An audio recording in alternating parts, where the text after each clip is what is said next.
പവിത്രം സീരിയലിന്റെ latest episode review ആണ് പറയുന്നത്. അങ്ങനെ പോലീസുകാരൻ നടന്നു വരുമ്പോഴേക്കും അനിയൻകുട്ടൻ ആകെ പേടിച്ചു വിറച്ച് ഒരേ കാര്യം തന്നെ വീണ്ടും വീണ്ടും ഇങ്ങനെ പിറുപിറുത്തോണ്ടിരിക്കുകയാണ്. അവരാ സാറേ അത് ചെയ്തത് എന്ന് മാത്രം. എത്രയൊക്കെ ചോദിച്ചിട്ടും വേറൊന്നും ഒരക്ഷരം പോലും മിണ്ടുന്നില്ല. അപ്പോഴാണ് ഡോക്ടർ അങ്ങോട്ടേക്ക് വന്നിട്ട് പോലീസുകാരനോട് പറയുന്നത്, ആ കൊലപാതകം നേരിട്ട് കണ്ടതിന്റെ വല്ലാത്തൊരു ഷോക്കിലാണ് അവനിപ്പോൾ ഉള്ളത് എന്നും ഈ ഒരു അവസ്ഥയിൽ നിന്നും അവനെ പഴയതുപോലെ ആക്കാൻ കുറച്ച് സമയമെടുക്കുമെന്നും. ശരിക്കും പറഞ്ഞാൽ അവനിപ്പോൾ ഒരു സ്വബോധാവസ്ഥയിലല്ല ഉള്ളത്. ആകപ്പാടെ ഒരു മരണഭയമാ അവന്റെ മുഖത്ത് കാണാൻ കഴിയുന്നത്. ഇതൊക്കെ കേട്ടപ്പോൾ പോലീസുകാരൻ വേറെ വഴിയില്ലാതെ അവിടെ നിന്നും തിരിച്ചുപോയി. അപ്പം തന്നെ ജോസഫ് വലിയ സങ്കടത്തോടെ വിക്രമിനെ ഫോൺ വിളിച്ചിട്ട് പറയുന്നുണ്ട്, എടാ വിക്രം, ഞാനിപ്പോൾ ഹോസ്പിറ്റലിലാണുള്ളത്. പുളിക്കനെ കൊന്നത് അനിയൻകുട്ടൻ നേരിട്ട് കണ്ടിട്ടുണ്ട്. അതിന്റെ വലിയൊരു ഷോക്കിലാണ് അവനിപ്പോൾ. അവരാ കൊന്നത് എന്ന് മാത്രം അവൻ ഇപ്പോഴും ഇങ്ങനെ പറയുന്നുണ്ട്. അതൊക്കെയാണ്, നമുക്ക് എത്രയും പെട്ടെന്ന് തന്നെ അത് കണ്ടുപിടിക്കണം. അന്നേരം വിക്രം ജോസഫിനെ ആശ്വസിപ്പിക്കുന്നുണ്ട്. വാസവൻ സർ അത് എത്രയും പെട്ടെന്ന് തന്നെ കണ്ടുപിടിക്കുമെന്നും അതുവരെ എങ്ങനെയെങ്കിലും അവരുടെ കണ്ണിൽപ്പെടാതെ അവിടെ തന്നെ ഒന്ന് പിടിച്ചു നിൽക്കാൻ നോക്കണമെന്നും പറയും. പാവം അനിയൻകുട്ടൻ, പുളിക്കനെ കൊന്നത് അവൻ കണ്ടിട്ടുണ്ടെങ്കിൽ തീർച്ചയായിട്ടും ആ കൊലയാളികൾ അനിയൻകുട്ടനെ കണ്ടിട്ടുണ്ടാവില്ല. അങ്ങനെ എങ്ങാനും കണ്ടിരുന്നുവെങ്കിൽ ഉറപ്പായിട്ടും അവർ ഇവനെ എന്തെങ്കിലും ചെയ്തേനെ എന്ന് വിക്രം പറയും. അപ്പോൾ ജോസഫ് ഏട്ടൻ അതിന് മറുപടിയായിട്ട് ഒരു 100% ശരിയാണെന്നും പുറത്തു വെച്ചാണ് പുളിക്കനെ കൊന്നത് എന്നും കൊന്നതിന് ശേഷം അവനെ വലിച്ചഴിച്ച് മുറിക്കകത്ത് കൊണ്ടുവന്നിട്ടുണ്ടായിരിക്കുമെന്നും പറയും. കാരണം അങ്ങനെ വലിച്ചഴിച്ച് കൊണ്ടുവന്നതിന്റെ രക്തക്കറ അവിടെയൊക്കെ കാണാമായിരുന്നു. ഇത് കേട്ട വിക്രം പറയുന്നുണ്ട്, അങ്ങനെയാണെങ്കിൽ ഇതൊക്കെ കണ്ടുകൊണ്ട് നമ്മുടെ അനിയൻകുട്ടൻ അവരോടൊന്നും തന്നെ കണ്ണിൽപ്പെടാതെ എവിടെയെങ്കിലും ഒളിച്ചിരുന്നിട്ടുണ്ടാകുമെന്ന്. പുളിക്കൻ മാത്രമേ അവിടെ ഉണ്ടായിരുന്നുള്ളൂ എന്ന് അവരും കരുതി കാണും. അങ്ങനെയായിരിക്കും അനിയൻകുട്ടൻ ഇതിൽ നിന്നും രക്ഷപ്പെട്ടത്. അത് ശരിയായിരിക്കുമെന്ന് ജോസഫും സങ്കടത്തോടെ പറയുമ്പോൾ വിക്രം അവനെ വീണ്ടും ആശ്വസിപ്പിക്കുന്നുണ്ട്. നീ ഇതൊന്നും ഓർത്തുകൊണ്ട് വിഷമിക്കേണ്ട. ഇത് ചെയ്തത് ആരായാലും വളരെ പെട്ടെന്ന് തന്നെ അവർ ജോസഫിന്റെ കയ്യിൽ വന്നുപെടുമെന്നും വിക്രം തറപ്പിച്ചു പറഞ്ഞു. ശ്രീനിസാർ വിളിച്ചിരുന്നുവെന്നും വാസവനുമായി സംസാരിച്ചുവെന്നും ജോസഫ് പറയുന്നുണ്ട്. ഇതിന്റെയൊക്കെ പിന്നിൽ ശ്രീനിവാസൻ സാറാണോ എന്ന് ചോദിച്ചപ്പോൾ യഥാർത്ഥ കൊലയാളിയെ എത്രയും പെട്ടെന്ന് തന്നെ കണ്ടുപിടിക്കണമെന്ന് ശ്രീനിസാറോട് വാസവൻ പറഞ്ഞിട്ടുണ്ട് എന്നും അവൻ പറഞ്ഞു. അപ്പോൾ ശരിയെന്ന് പറഞ്ഞ് വിക്രം കോള് കട്ടിയാണ്. എന്നിട്ട് തന്റെ തൊട്ടടുത്ത് നിൽക്കുന്ന വേദയോടായിട്ട് വിക്രം ചോദിക്കുന്നുണ്ട്, എല്ലാ സത്യങ്ങളും പുറത്തു വരുന്നത് വരെ നീ എൻ്റെ കൂടെ തന്നെ നിൽക്കില്ലേ എന്ന്. ഇനിയിപ്പോൾ ഒരു നിമിഷം പോലും നിന്നെ പിരിയാതിരിക്കാൻ കഴിയില്ല വേദ. വിക്രമിന്റെ മുഖത്ത് തന്നെ നോക്കിക്കൊണ്ട് വേദ സ്നേഹത്തോടെ നിൽക്കുമ്പോൾ വിക്രം വളരെ സ്നേഹത്തോടെ അവളെ നോക്കുകയാണ്. എന്നിട്ട് പറയുന്നുണ്ട്, യഥാർത്ഥ കുറ്റവാളിയെ കണ്ടുപിടിച്ച് ഒരു തെറ്റും ചെയ്തിട്ടില്ല എന്ന് തെളിയുന്ന ആ ഒരു ദിവസം മുതൽ നമുക്ക് വലിയ സമാധാനത്തോടെ നമ്മുടെ വീട്ടിൽ തന്നെ പോയി ജീവിക്കണം.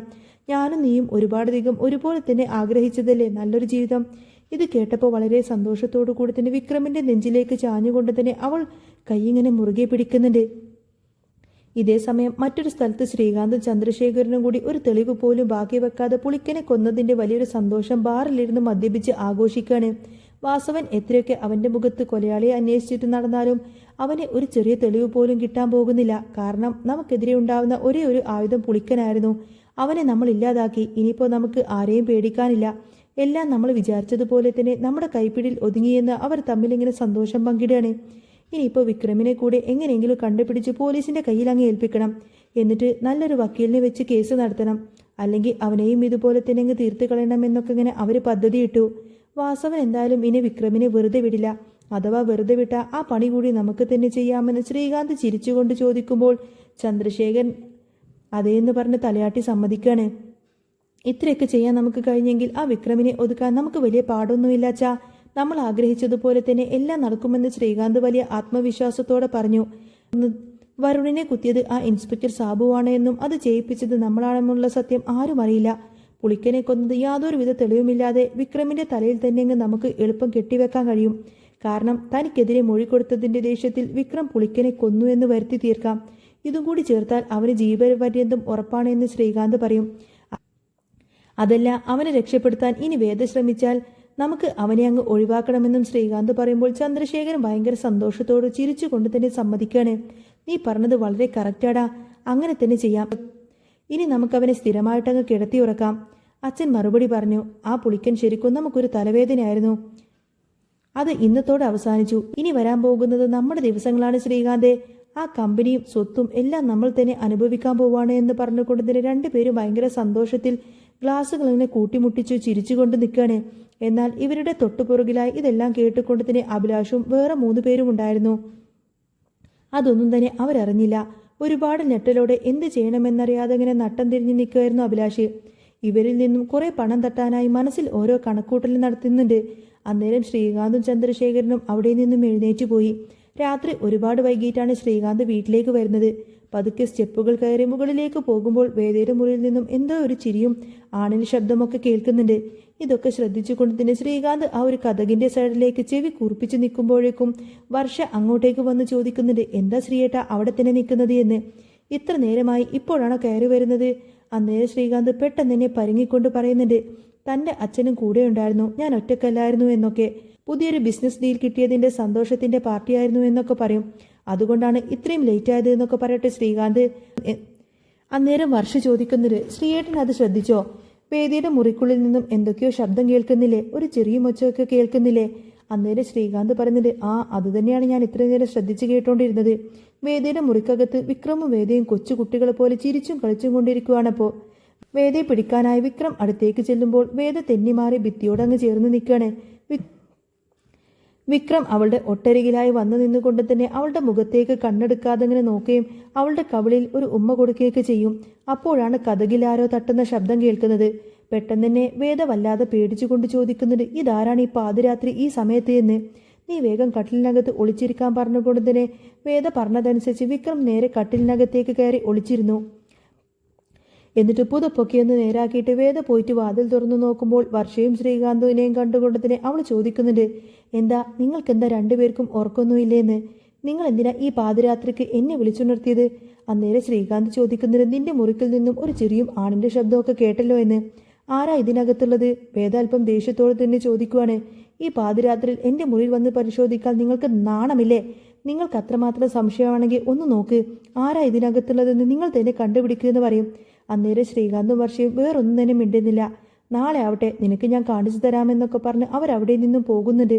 വേദ വലിയ സമാധാനത്തോടെ നെഞ്ചിൽ കൈവച്ച് കതകങ്ങ് അടച്ചു. എന്നിട്ട് വിക്രമിനെ പതിയെ കട്ടിലിൻ്റെ അടിയിൽ നിന്നും കൈപ്പിടിച്ച് എഴുന്നേൽപ്പിച്ചു. അപ്പോൾ ചിരിച്ചുകൊണ്ട് തന്നെ വിക്രം വേദയോട് ചോദിക്കാണ്, നമ്മുടെ ഈ സ്വർഗത്തിൽ ഒരു കട്ടുറമ്പാവാൻ വേണ്ടിയിട്ട് ശ്രീകാന്ത് എന്തിനാ ഇങ്ങോട്ടേക്ക് വന്നത് എന്ന്. ഇതെൻ്റെയും നിൻ്റെയും മാത്രമുള്ള ലോകമല്ലേ എന്ന് പറഞ്ഞുകൊണ്ട് തന്നെ അവളെ വീണ്ടും അങ്ങ് ചേർത്ത് പിടിക്കുകയാണ് വിക്രം. പിറ്റേ ദിവസം രാവിലെ തന്നെ ശ്രീകാന്ത് വാസവനെ ഫോണിൽ വിളിച്ചു. വിക്രമിനെ കുറിച്ച് എന്തെങ്കിലും വിവരം കിട്ടിയോ എന്ന് ചോദിച്ചപ്പോൾ വാസവൻ പറയുന്നത്, വിക്രമിനെ തൽക്കാലം താനൊന്നും ചെയ്യാൻ തീരുമാനിച്ചിട്ടില്ല. വിക്രമല്ല വരുണിനെ കൊന്നത് എന്ന് എനിക്കിപ്പോൾ പൂർണ്ണമായിട്ടും ഉറപ്പുണ്ട്. യഥാർത്ഥ കൊലവാളി എവിടെയോ മറഞ്ഞിരിക്കുന്നുണ്ട്. അവൻ എവിടെയാണെങ്കിലും ഞാൻ അവനെ കണ്ടുപിടിക്കും. പുളിക്കനെ കൊന്നതും അവന്മാര് തന്നെയാണ്. അവൻ ഏത് കാണാമറയത്ത് ഒളിച്ചിരുന്നാലും ഈ വാസവൻ അവരൊക്കെ പൊക്കിയിരിക്കുമെന്ന് വളരെ ദേഷ്യത്തോടു കൂടി തന്നെ വാസവൻ പറയും. ഇത് കേട്ട് ശ്രീകാന്ത് ചോദിക്കുന്നുണ്ട്, വിക്രമല്ലാതെ ചെയ്തത് എന്ന് എന്താ ഇത്ര ഉറപ്പ്? ചിലപ്പോൾ അവൻ തന്നെയായിരിക്കും ആരെങ്കിലും വിട്ട് പുളിക്കനെ കൊന്നത്. സത്യം പുറത്തു വരാതിരിക്കാൻ വേണ്ടിയായിരിക്കും എന്നൊക്കെ പറയും. അന്നേരം വാസവൻ പറയുന്നത്, അതിന് പുളിക്കൻ എവിടെയുണ്ടെന്ന് വിക്രമിന് അറിയില്ലല്ലോ എന്ന്. അന്നേരം ശ്രീകാന്ത് വിടാതെ പറയാണ്, അവൻ്റെ കൂട്ടുകാർക്കൊക്കെ അറിയാമായിരിക്കും അവൻ എവിടെയാണുള്ളതെന്ന്. അവർ തന്നെയായിരിക്കും പുളിക്കൻ എവിടെയുണ്ടെന്ന് വിക്രമിനോട് പറഞ്ഞത്. ഇതൊക്കെ അവരുടെ ഒരു പ്ലാനായിരിക്കുമെന്നൊക്കെ പറയും. ഇത് കേട്ട് വാസവൻ പെട്ടെന്ന് തന്നെ ചോദിക്കുന്നുണ്ട്, വിക്രമിന്റെ കൂട്ടുകാർക്ക് പുളിക്കൻ എവിടെയുണ്ടെന്ന് അറിയാമെന്ന കാര്യം ശ്രീകാന്തിന് ഇങ്ങനെ അറിയാമായിരുന്നു എന്ന്. അത് കേട്ടപ്പോൾ ആകെ അബദ്ധം പറ്റിയതുപോലെ ശ്രീകാന്ത് അങ്ങ് പേടിച്ച് നിൽക്കാണ്. ഉടനെ തന്നെ ശ്രീകാന്ത് വാക്കുകൾ മാറ്റി പറയും, അതല്ല, ഞാൻ പുളിക്കൻ്റെ വീട്ടിൽ പോയിരുന്നു എന്നും അപ്പോഴാണ് കാര്യങ്ങളൊക്കെ അറിഞ്ഞത് എന്നും വിക്രമിൻ്റെ ഫ്രണ്ട്സ് അവിടെ ഉണ്ടായിരുന്നു എന്നൊക്കെ. അന്നേരം വാസവൻ പറയുന്നുണ്ട്, താൻ കരുതുന്നത് പോലെയൊന്നുമല്ല കാര്യങ്ങൾ. വിക്രം ഇതിലൊക്കെ നിരപരാധിയാണ്. ഇതെല്ലാം നേരിട്ട് കണ്ട ഒരാളുണ്ട്, അനിയൻകുട്ടൻ. അവനറിയാം എല്ലാ സത്യങ്ങളും, ആരാണ് പുളിക്കനെ കൊന്നതെന്നൊക്കെ. ഇത് കേട്ട് ശ്രീകാന്ത് ഒരു ഞെട്ടലോടുകൂടെ അങ്ങനെ നോക്കി നിൽക്കാണ്. എന്നിട്ട് എന്താണ് പറയേണ്ടത് എന്ന് പോലും അറിയാതെ അങ്ങനെ നിൽക്കുന്ന സമയത്ത് തന്നെ വാസവൻ പറയുന്നുണ്ട്, അവൻ്റെ സമനില ആകെ തെറ്റിയിരിക്കുകയാണ്. അവനിപ്പോൾ കൂടുതലൊന്നും പറയുന്നില്ല. അവർ കൊന്നു എന്ന് മാത്രമാണ് അവൻ പറയുന്നത്. അവരിപ്പോൾ ഹോസ്പിറ്റലിലുണ്ട്. അവൻ പഴയതുപോലെ നോർമലാവാൻ കുറച്ച് ദിവസമെടുക്കും. ഒരു തെളിവ് പോലും ബാക്കി വെക്കാതെയാണ് അവൻ പുളിക്കനെ കൊന്നിരിക്കുന്നത്. അതുകൊണ്ട് അനിയൻകുട്ടിയിൽ നിന്നും താൻ ആ ഒരു സത്യങ്ങളെല്ലാം തന്നെ അറിയുമെന്നും ആരാണ് പുളിക്കനെ തൻ്റെ വരുണിനെയും കൊന്നതെന്നൊക്കെ താൻ കണ്ടുപിടിക്കുമെന്നൊക്കെ പറയാണ് വാസവൻ. വാസവന്റെ വാക്കെല്ലാം കേട്ട് പേടിച്ചു കൊണ്ട് തന്നെ ശ്രീകാന്ത് പെട്ടെന്ന് ഫോൺ കട്ട് ചെയ്തു. അപ്പോഴാണ് വീടിനുള്ളിൽ അനിയൻകുട്ടനുണ്ടായിരുന്നു എന്ന നടുക്കുന്ന സത്യം ശ്രീകാന്ത് മനസ്സിലാവുന്നത്.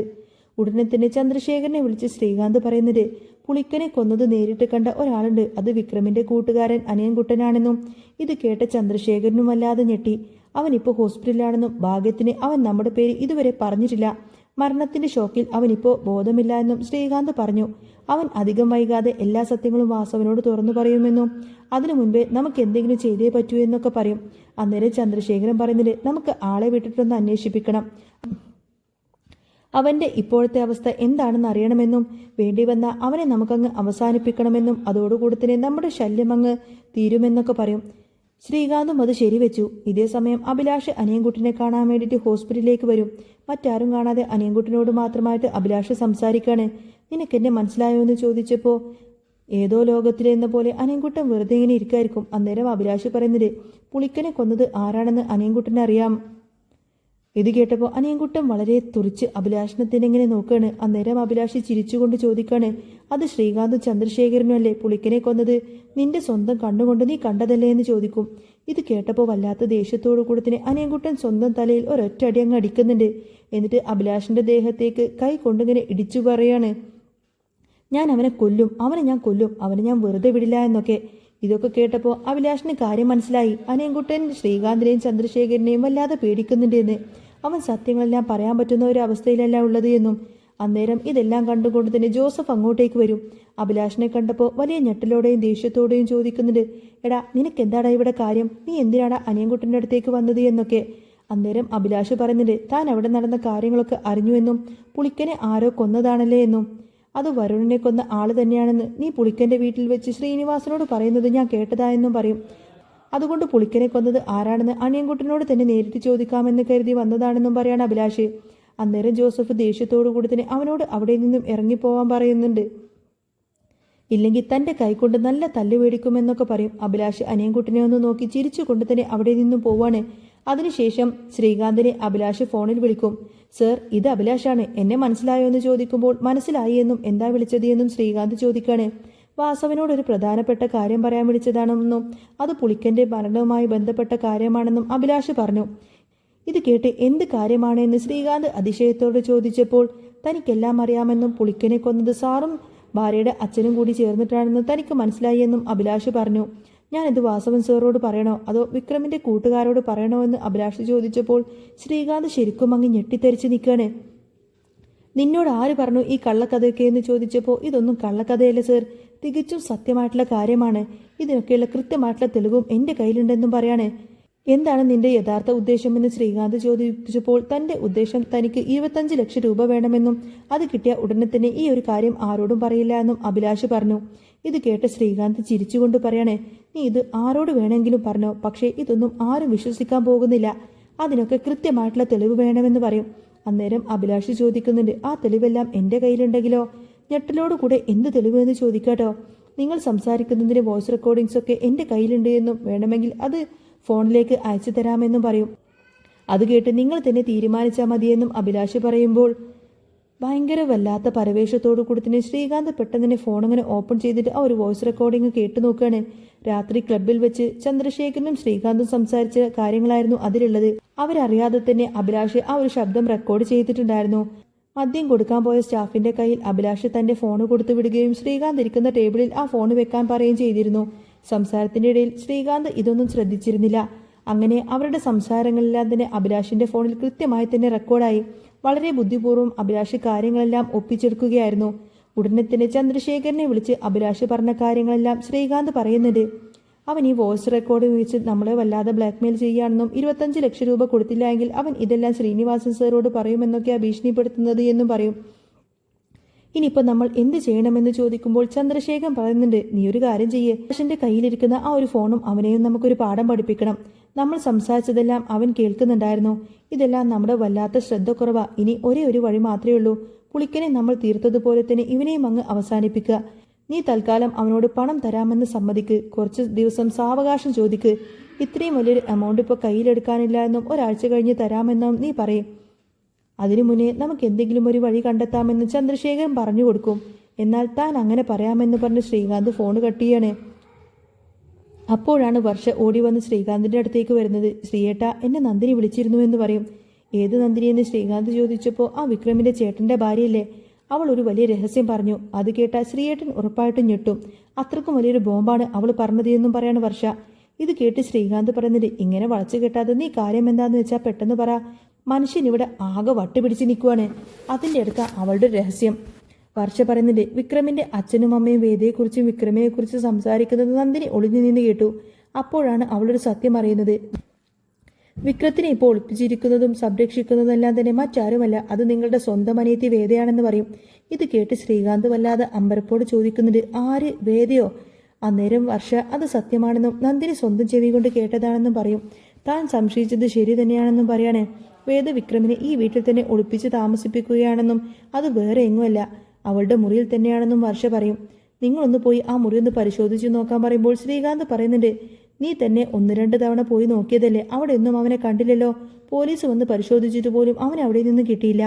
അന്നേരം വർഷ പറഞ്ഞത് അവളുടെ റൂമിലെ വേറൊരു ഡോറുണ്ട്, അതിന്റെ നേരെ സ്റ്റോർ റൂമിലേക്കാണ് പോകുന്നത്. അതിലൂടെ ആർക്ക് വേണമെങ്കിലും എളുപ്പത്തിൽ രക്ഷപ്പെടാലോ. ചിലപ്പോൾ ആരും കാണാതെ അവിടെ എങ്ങാനും ഒളിപ്പിച്ചു വെച്ചിട്ടുണ്ടാവും. എന്താണെങ്കിലും വിക്രം ഇവിടെയുണ്ടെങ്കിൽ ഇന്ന് തന്നെ അവനെ നമ്മൾ കണ്ടുപിടിക്കുമെന്നൊക്കെ പറയാണ് ശ്രീകാന്ത്.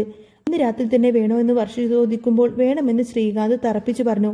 എന്നിട്ട് ശ്രീകാന്ത് നേരെ പോയിട്ട് ശങ്കരനോടും പത്മത്തിനോടും ദീപ്തിയോടൊക്കെ പറയാണ്, വിക്രം ഈ വീട്ടിൽ തന്നെ വേദയുടെ മുറിയിലുണ്ടെന്നും അവനെ ഞാൻ ഇപ്പൊ തന്നെ അച്ഛനും അമ്മക്കും കാണിച്ചു തരാമെന്നൊക്കെ പറയും. അവനെതിരെ മൊഴി പറഞ്ഞ ആ ഒരു പുളിക്കനെയും അവൻ കൊന്നു. അവൻ ഇനി ഒരിക്കലും ഇതിൽ നിന്നും രക്ഷപ്പെടില്ല അച്ഛാ. അവന് ജീവപര്യന്തം ഉറപ്പാ. നമ്മൾ തന്നെ അവനെ പിടിച്ച് പോലീസിൽ ഏൽപ്പിക്കണമെന്നൊക്കെ പറയട്ടെ ശ്രീകാന്ത്. അന്നേരം ചന്ദ്രശേഖരൻ പറയുന്നത്, ആദ്യം വേദിയുടെ മുറിയിൽ വിക്രം ഉണ്ടോ എന്ന് നീ ഒന്ന് നോക്ക്. നീ പറയുന്നത് സത്യമാണോ എന്നറിയണല്ലോ. അവർ പോയിട്ട് കഥകിലങ്ങ് തട്ടി. അകത്ത് വേദയും വിക്രമും പരസ്പരം കെട്ടിപ്പിടിച്ച് മുഖാമുഖം നോക്കിയിട്ടിങ്ങനെ സ്നേഹം പങ്കിടുകയായിരുന്നു.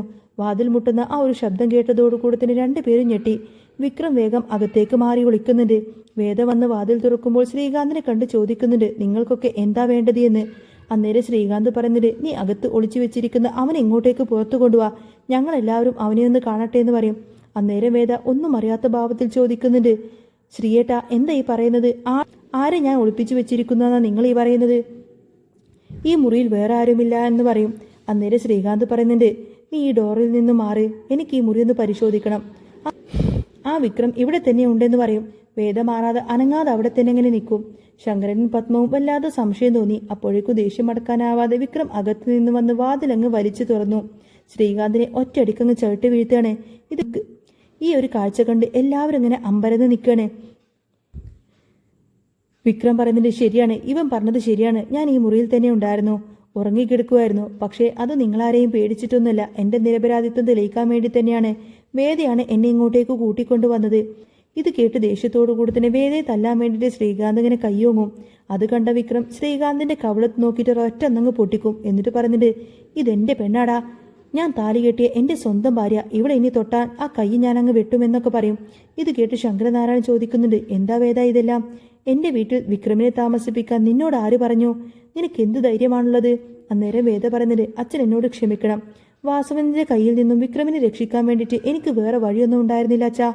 അന്നേരം ശ്രീകാന്ത് പറയുന്നത്, എത്രയും പെട്ടെന്ന് പോലീസിനെ വിളിക്കണം, ഇവനെ പോലീസിൽ ഏൽപ്പിക്കണം, ഈ രാത്രി തന്നെ വേണമെന്നൊക്കെ പറയും. ഇത് കേട്ട് ശങ്കരനാരായണൻ വിക്രമിനോട് പറയുന്നുണ്ട്, വിക്രം നീ ഇവിടെ നിന്നും ഇപ്പം തന്നെ ഇറങ്ങിപ്പോകണം, ഇനി ഒരു നിമിഷം പോലും നീ ഇവിടെ നിൽക്കാൻ പാടില്ല എന്ന് പറയും. നീ പോലീസിന് കീഴടങ്ങണം, പോലീസ് തെളിയിക്കട്ടെ കുറ്റക്കാരനെയും നിരപരാധിയൊക്കെ, അതിനാണ് പോലീസും കോടതിയൊക്കെ ഉള്ളത്, പോലീസിന് കീഴടങ്ങിയേ തീരൂ എന്ന് പറയും. അന്നേരം വിക്രം പറയുന്നുണ്ട്, അത് വേദ പറയട്ടെ എന്ന്.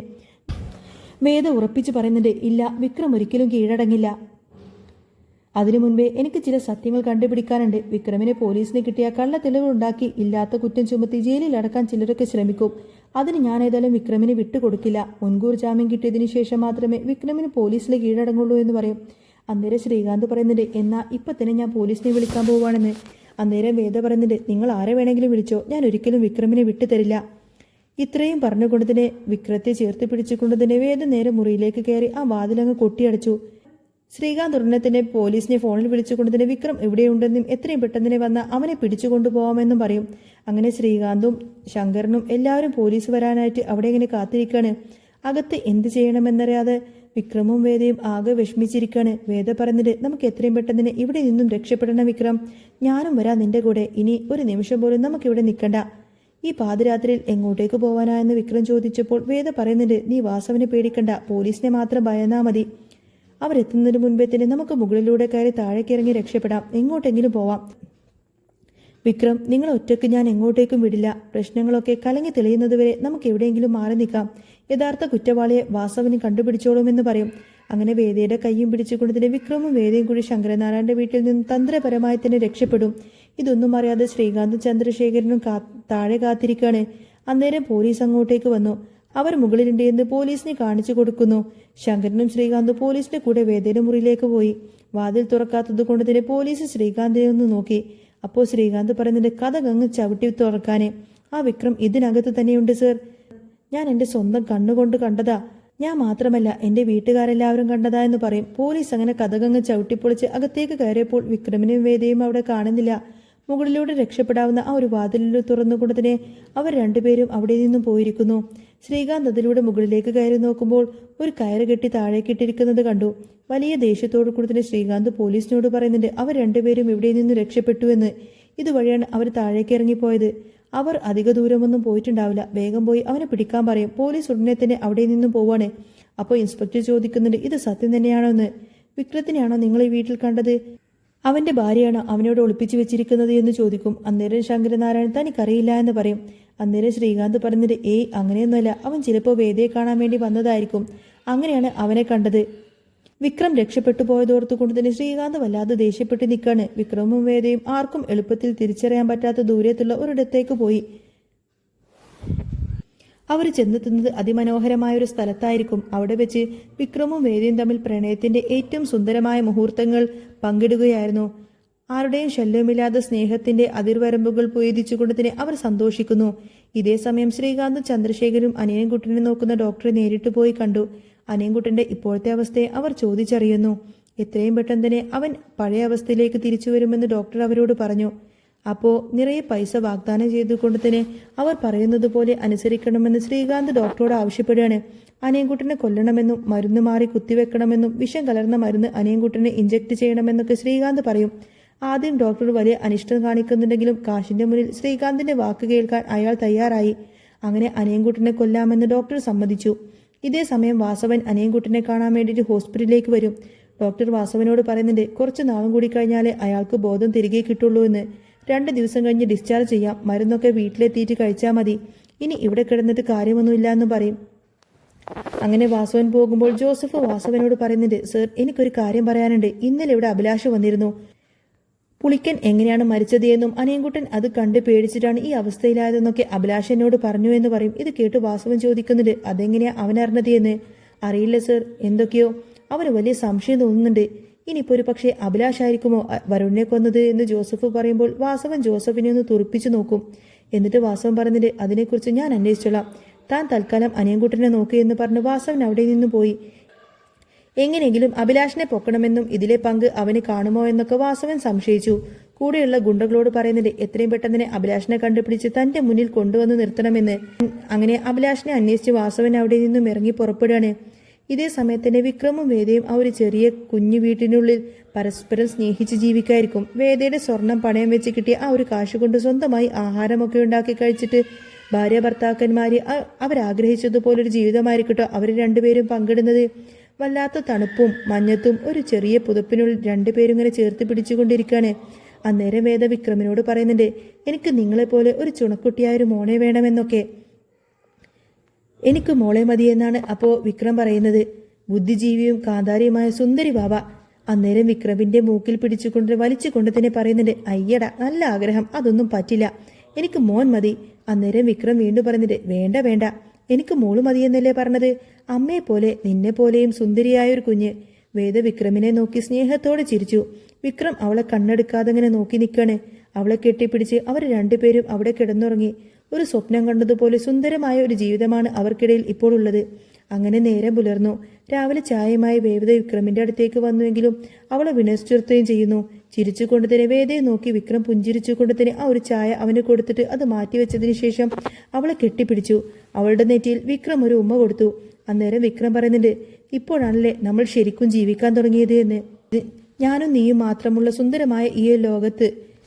വേദ പറഞ്ഞിട്ട്, അതേ വിക്രം, ഈ സ്നേഹം ജീവിതാവസാനം വരെ ഇങ്ങനെ തന്നെ ഉണ്ടാവും. ഒരിക്കലും നമ്മൾ പിരിയാതെ വലിയ സന്തോഷത്തോടെയും സമാധാനത്തോടെയും ജീവിച്ചു തീർക്കണമെന്നൊക്കെ പറയും. ഇതേ സമയത്തിന് അഭിലാഷിനെ കാണാൻ ശ്രീകാന്തും ചന്ദ്രശേഖരനും അവൻ വരുന്നതും കാത്തു നിൽക്കാണ്. അതേസമയം ഒരുപാട് വൈകിട്ടും അഭിലാഷ് വരാത്തത് കൊണ്ട് തന്നെ അവരാകെ പരവേശപ്പെടുന്നു. അവൻ ആരോടെങ്കിലും സത്യം തുറന്നു പറഞ്ഞു കാണുമോ എന്ന് ശ്രീകാന്ത് ചിന്തിക്കുന്നുണ്ട്. നീ അവനെ ഒന്നുകൂടി വിളിച്ചു നോക്കിയെന്ന് ചന്ദ്രശേഖരൻ പറയുമ്പോൾ ശ്രീകാന്ത് അഭിലാഷിന്റെ ഫോണിലേക്ക് വിളിക്കും. വാസവൻ കൂടെ നിൽക്കുന്ന അഭിലാഷിന്റെ ഫോൺ അപ്പം തന്നെ അടിക്കുന്നുണ്ട്. നിന്നെ താൻ വിടുവാണെന്നും ഇനി പൊയ്ക്കോ എന്നും പറഞ്ഞ് വാസവൻ അവനെ കോളറിൽ നിന്നങ്ങ് കൈയെടുക്കും. ഈ കോള് വരുന്നത് കണ്ട് അഭിലാഷ് കോൾ അറ്റൻഡ് ചെയ്തു. വേഗം തന്നെ ഫോണ് പോക്കറ്റിൽ നിന്നും വെക്കണേ. അഭിലാഷിനെ ഒന്ന് അനങ്ങാൻ പോലും സമ്മതിക്കാതെ പിടിച്ചു വെച്ചുകൊണ്ട് തന്നെ വാസവൻ ആ ഒരു ഫോണിലേക്ക് നോക്കുമ്പോൾ അത് ശ്രീകാന്തിന്റെ കോളായിരുന്നു. സംശയത്തോടു കൂടി തന്നെ വാസവൻ ചോദിക്കുന്നുണ്ട്, ഈ പാതിരാത്രിയിൽ നിന്നെ എന്തിനാ ശ്രീകാന്ത് വിളിച്ചത് എന്ന്, നീയും അവനുമായിട്ട് എന്താ ഡീല് എന്ന് ചോദിക്കുന്ന സമയത്തിന് എനിക്കറിയില്ല സർ എന്നൊക്കെ പറയാട്ടോ. ദേഷ്യം വന്നുകൊണ്ട് തന്നെ അഭിലാഷിനെ പൊതിരെയിട്ട് തല്ലുന്ന സമയത്തിന് സഹിക്കാൻ വയ്യാതെ അഭിലാഷ് ആ ഒരു സത്യം അങ്ങ് തുറന്നു പറയും. തനിക്കിതിൽ പങ്കുണ്ടോ, നീയാണോ എന്റെ മകനെ കുത്തിയത് എന്ന് ചോദിക്കുമ്പോൾ ഇല്ല സർ എനിക്കറിയില്ല എന്ന് അഭിലാഷ് പറയാണ്. വാസവൻ വീണ്ടും തല്ലുന്ന സമയത്തിന് അവൻ പറയുന്നതിന്റെ എല്ലാ കാര്യങ്ങളും ഞാൻ പറയാം.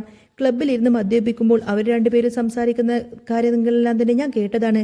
അതെല്ലാം ഞാൻ വോയിസ് റെക്കോർഡിംഗ് ചെയ്തതാണ്. ഇതിൽ കൂടുതൽ എനിക്കൊന്നും അറിയാനില്ല എന്നും പറയും. അങ്ങനെ സത്യങ്ങളെല്ലാം തന്നെ വാസവൻ മനസ്സിലാക്കുകയാണ്. വാസവൻ ശ്രീകാന്തിന്റെയും ചന്ദ്രശേഖരന്റെയും ജീവൻ ഒടുക്കാനായിട്ട് അവരെ ലക്ഷ്യമാക്കി പോയി. ഇതേസമയം ഹോസ്പിറ്റൽ ഡോക്ടർ അനിയൻകുട്ടനെ കൊല്ലാൻ വിഷം ഇഞ്ചക്ട് ചെയ്യാനായി അനിയൻകുട്ടന്റെ അടുത്തേക്ക് വരികയാണ്. അപ്പോഴേക്കും വാസവന്റെ ഗുണ്ടകൾ അങ്ങോട്ടേക്ക് വരും. പേടിച്ചുപോയ ഡോക്ടർ പറയുന്നത്, എന്നോട് ക്ഷമിക്കണം. ആ ഡോക്ടറെ വാസവന്റെ ഗുണ്ടകൾ നല്ലതായിട്ട് അങ്ങ് പെരുമാറുന്നുണ്ട്. ഇതെല്ലാം അമ്പരപ്പോടുകൂടി തന്നെ ജോസഫ് നോക്കി നിൽക്കുകയാണ്. ശ്രീകാന്തിന്റെയും ചന്ദ്രശേഖരന്റെയും ജീവൻ രക്ഷിക്കാൻ അല്ലെങ്കിൽ വിക്രമിന്റെ നിരപരാധിത്വം ഒരിക്കലും തെളിയിക്കാൻ ആവില്ലല്ലോ എന്ന് കരുതിയാണ് ജോസഫ് വേഗം അങ്ങ് പോകുന്നത്. അങ്ങനെ ശ്രീകാന്തും ചന്ദ്രശേഖരനും അഭിലാഷും കാത്തിരിക്കുമ്പോഴാണ് വാസവൻ കയ്യിൽ തോക്കുമായി അങ്ങോട്ടേക്ക് വരുന്നത്. ഒളിച്ചു നിന്ന് ഇവർ വാസവനെ നോക്കുന്നുണ്ടായിരുന്നു. വാസവനെ കണ്ടപ്പോൾ ഇവർ വല്ലാതെ പരവേശപ്പെടും. വാസവൻ അഭിലാഷ് എവിടെയെന്ന് ചോദിച്ചു വരും. അപ്പോഴാണ് ചന്ദ്രശേഖരൻ പറയുന്നത്, എടാ ശ്രീകാന്തെ, അഭിലാഷ് എല്ലാ സത്യവും വാസവനോട് പറഞ്ഞിട്ടുണ്ടെന്നാണ് തോന്നുന്നത്. പേടിച്ചുകൊണ്ട് തന്നെ രണ്ടുപേരും നിൽക്കുമ്പോൾ വാസവൻ ഉറക്കെ വിളിച്ചു ചോദിക്കാണ്, എവിടെയാടാ രണ്ടെണ്ണം ഒളിച്ചു നിൽക്കുന്നത് എന്ന്. എൻ്റെ മോനെ കൊന്നതിന് നിങ്ങളൊക്കെ എനിക്ക് കൊല്ലണം. എടാ ശ്രീകാന്തെ, ചന്ദ്രശേഖര, എവിടെയാടാ നിങ്ങളൊക്കെ എൻ്റെ കൈ കിട്ടിയാൽ ഞാൻ വെച്ചേക്കത്തില്ല എന്നൊക്കെ പറയും. ചന്ദ്രശേഖരൻ പറയുന്നുണ്ട്, ശ്രീകാന്തെ, ഇനി ഒന്നും നോക്കണ്ട, നമുക്ക് രക്ഷപ്പെടണമെങ്കിൽ ആ വാസവനെ കൊന്നേ പറ്റൂ. അങ്ങനെ അവർ ആ തോക്ക് എടുത്തിട്ട് അവനെ അങ്ങ് വെടിവെച്ച് കൊല്ലിയെന്ന് പറയും.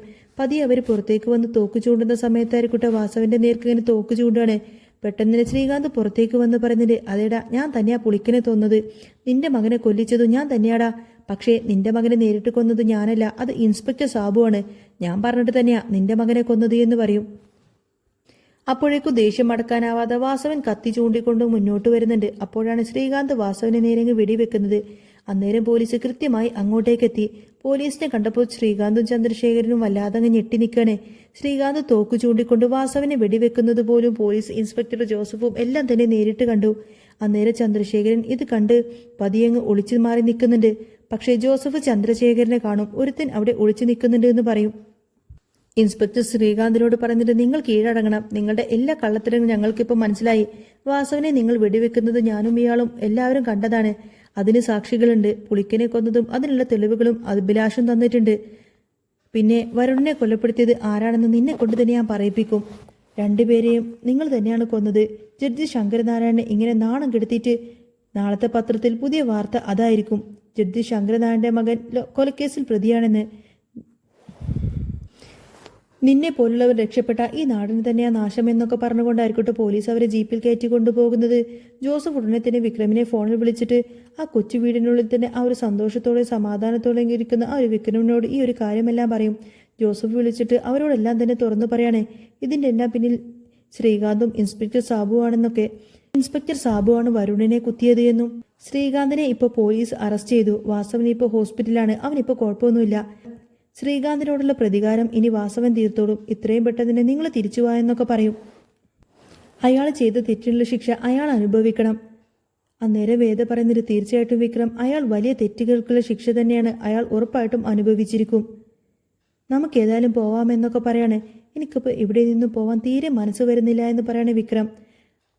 വിക്രം അവളെ ആശ്വസിപ്പിച്ചുകൊണ്ട് പറയുന്നുണ്ട്, നമ്മളിനി പുതിയൊരു ജീവിതം തുടങ്ങാൻ പോകുന്നതേയുള്ളൂ വേദ. ഇനിയാണ് നമ്മൾ ശരിക്കും ജീവിക്കാൻ പോകുന്നത്. അച്ഛനും അമ്മയും നമ്മുടെ കുടുംബവും എല്ലാവരുമായിട്ട് വളരെയധികം സന്തോഷത്തോടു കൂടി തന്നെ കുടുംബമായിട്ട് ജീവിക്കാൻ പോവുകയാണെന്നൊക്കെ പറഞ്ഞുകൊണ്ട് തന്നെ വിക്രം വേദയുടെ കൈ ചേർത്ത് പിടിച്ചുകൊണ്ട് വീട്ടിലേക്ക് വരുന്നതും കാണിച്ചുകൊണ്ടാണ് കേട്ടോ എപ്പിസോഡ് പൂർണ്ണമാവുന്നത്. അപ്പോൾ നിങ്ങൾക്ക് ഈ ഒരു ചാനൽ ഇഷ്ടമാവുകയാണെങ്കിൽ സബ്സ്ക്രൈബ് ചെയ്യാനും സപ്പോർട്ട് ചെയ്യാനും മറക്കല്ലേ. നെക്സ്റ്റ് വീഡിയോ ഉടനെ വരാം. ബൈ.